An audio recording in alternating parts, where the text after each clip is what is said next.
নমস্কার, সুরজিৎ মান্না ক্রিয়েশনস চ্যানেলের পক্ষ থেকে তোমাদের সবাইকে সুস্বাগতম। আশা করি তোমরা সকলে ভালো এবং সুস্থ আছো। আমি তোমাদের জন্য এই ভিডিওটিতে তুলে ধরছি 2025 সালের ক্লাস 6 তথা ষষ্ঠ শ্রেণীর ফার্স্ট ইউনিট টেস্ট তথা প্রথম পর্যায়ক্রমিক মূল্যায়নের জন্য রায় ও মার্টিন প্রশ্নবিচিত্র থেকে পরিবেশ ও বিজ্ঞান বিষয়ের এক সেট প্রশ্নপত্রের সমাধান করছি। তার আগে তোমাদের কাছে অনুরোধ, তোমরা ভিডিওটি না টেনে পুরোটা দেখো।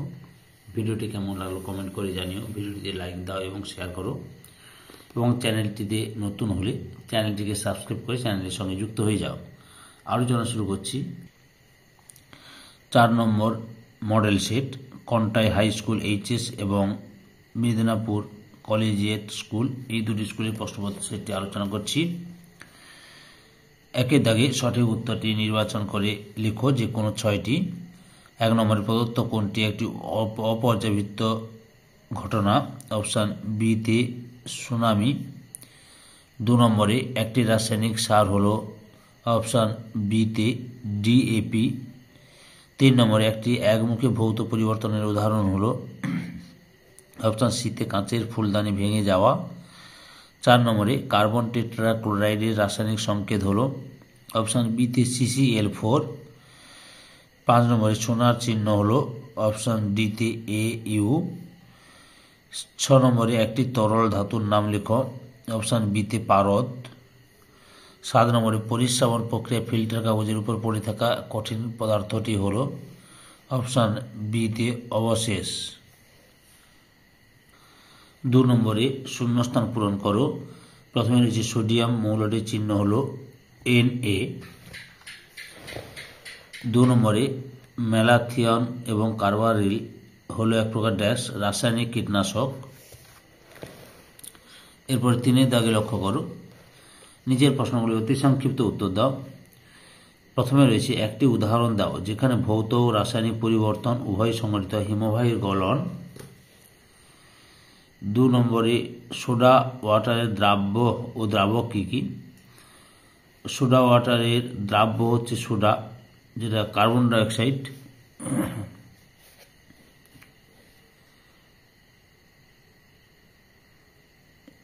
CO2, এবং ওয়াটার হচ্ছে দ্রাবক। 3 নম্বরে মিথেন গ্যাসের মধ্যে কার্বনের যোজ্যতা কত? 4।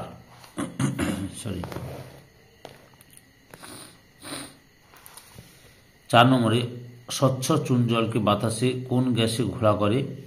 Carbon die oxide. 5 নম্বরে সংকেত রেখো hydrogen sulphide H2S, ammonia NH3। পরমাণু কাকে বলে? মৌলিক পদার্থের যে ক্ষুদ্রতম কণাতে মৌলিক পদার্থের সকল ধর্ম অক্ষুণ্ণ থাকে এবং যা রাসায়নিক বিক্রিয়ায় অংশগ্রহণ করে তাকে পরমাণু বলে। 4 দাগে নিজের প্রশ্নগুলি সংক্ষিপ্ত উত্তর দাও। প্রথমে রয়েছে ম্যাগনেসিয়াম ধাতু তৈরি একটি ফিতাকে আগুনে জ্বালালে কি ঘটবে লেখো, এবং এটি কী ধরনের পরিবর্তন? ম্যাগনেসিয়াম তারকে জ্বালালে ম্যাগনেসিয়াম অক্সিজেনের সঙ্গে রাসায়নিক বিক্রিয়া করে ও তারটি উজ্জ্বল শিখায় জ্বলতে থাকে এবং নতুন ধর্মবিশিষ্ট সাদা বর্ণের ম্যাগনেসিয়াম অক্সাইডের ছাই উৎপন্ন হয়। এটি রাসায়নিক পরিবর্তন, কারণ উৎপন্ন সাদা গুঁড়ো পদার্থের ওজন পুড়ে যাওয়া ম্যাগনেসিয়াম তারের ওজনের চেয়ে বেশি। উৎপন্ন পদার্থ থেকে কোনোভাবেই আর ম্যাগনেসিয়াম ধাতুকে ফিরিয়ে পাওয়া যায় না, এটি একটি স্থায়ী পরিবর্তন। উৎপন্ন সাদা গুঁড়ো পদার্থের ধর্ম ম্যাগনেসিয়ামের ধর্ম থেকে সম্পূর্ণ আলাদা। রেল লাইনের জোরে অল্প ফাঁক থাকে কেন? রেল লাইন কাঠ বা কংক্রিটের স্লিপারের উপর বসানো থাকে। গ্রীষ্মকালে পরিবেশের উষ্ণতা খুব বেশি থাকায় লাইনের উপর দিয়ে ট্রেন চলাচলের সময় লোহার তৈরি রেল লাইন ও চাকার ঘর্ষণের ফলে প্রচুর তাপ শক্তি উৎপন্ন হয়। উৎপন্ন তাপে রেল লাইনের পাত কিছুটা দৈর্ঘ্য বৃদ্ধি পায়। কাঠ বা কংক্রিটের তাপের কুপরিবাহী, তাই উত্তপ্ত হলে লাইনের তাপ অন্যত্র পরিবাহিত হওয়ার সুযোগ পায় না। এই কারণে নির্দিষ্ট দূরত্ব অন্তর রেল লাইনের দুটি পাতের মধ্যে কিছুটা ফাঁক রাখা হয়। রেল লাইন উপযুক্ত ফাঁক না থাকলে রেল লাইনের প্রসারণজনিত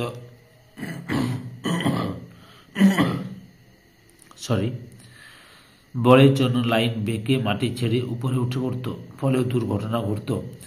তাই রেল লাইনে পরপর দুটি পাতকে সরাসরি যুক্ত না করে কিছুটা ফাঁকা রেখে দুপাশে আটকে দেওয়া হয়। এতে গরমে প্রসারণ ও ঠান্ডায় সংকোচনে কোনো সমস্যা হয় না। এতটা মধ্যে রাখবে। 3 নম্বরে ভৌত পরিবর্তন ও রাসায়নিক পরিবর্তনের 3টি পার্থক্য লেখ। লক্ষ্য করো ভৌত পরিবর্তন ও রাসায়নিক পরিবর্তনের পার্থক্য। সংজ্ঞা, উদাহরণ, স্থায়িত্ব, তাপের উদ্ভব ও শোষণ, পরিবর্তনের কারণ, পদার্থের ওজন, অভিমুখ। এই 7টি পার্থক্য তুলে ধরছি তোমাদের সামনে। বুঝতে পেরেছ? 4 নম্বরে কোন কোন বৈশিষ্ট্যের জন্য পারদকে আমরা ধাতু বলতে পারি? পারদ তরল হলেও ধাতু, কারণ পারদের ধাতব ঔজ্জ্বল্য আছে। পারদ রূপোর মতো চকচকে। পারদ তাপ ও তড়িৎ পরিবহন করতে পারে। 5 এতে জলে জীবাণু মারার জন্য কি কি ব্যবহার করা হয়? Carbaryl, chlorine. বিতে 2H ও H2 এর মধ্যে পার্থক্য কি?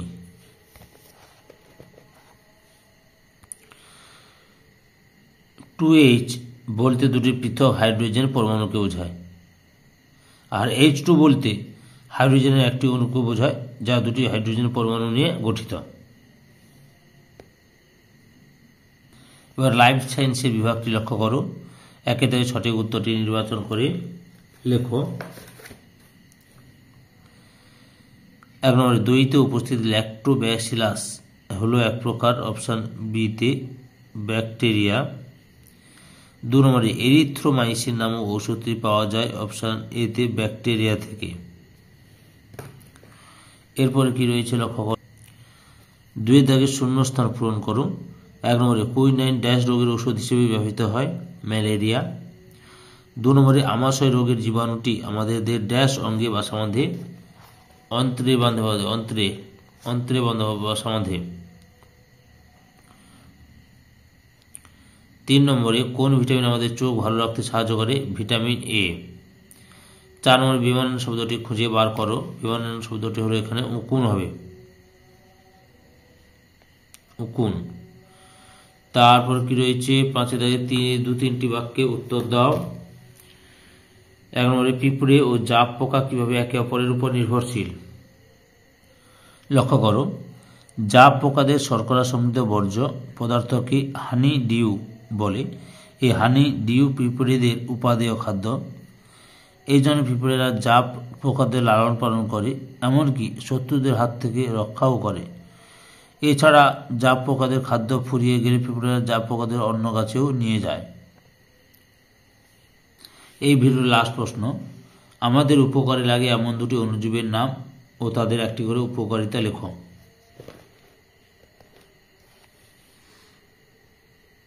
দুটি অণুজীবের নাম জানতে চেয়েছিল, কিন্তু এখানে 3টি অণুজীব রয়েছে। ল্যাক্টোব্যাসিলাস রয়েছে, ইস্ট রয়েছে, স্ট্রেপ্টোমাইসিস রয়েছে। আচ্ছা, ল্যাক্টোব্যাসিলাস উপকারিতা কি? না, দুধের ল্যাকটোজ শর্করাকে ল্যাকটিক অ্যাসিডে পরিণত করে বলে দুধ থেকে দই উৎপন্ন হয়। ইস্ট কী করে? আটা বা ময়দার মিশ্রণে ইস্ট উপস্থিত থেকে কোহল সন্ধানের মাধ্যমে অ্যালকোহল ও কার্বন ডাইঅক্সাইড উৎপন্ন করে, ফলে মিশ্রণ ফুলে ওঠে এবং তাপ দিলে কার্বন ডাইঅক্সাইড মিশ্রণ থেকে বেরিয়ে যায় ও পাউরুটি, কেক প্রভৃতি স্পঞ্জি ও নরম হয়।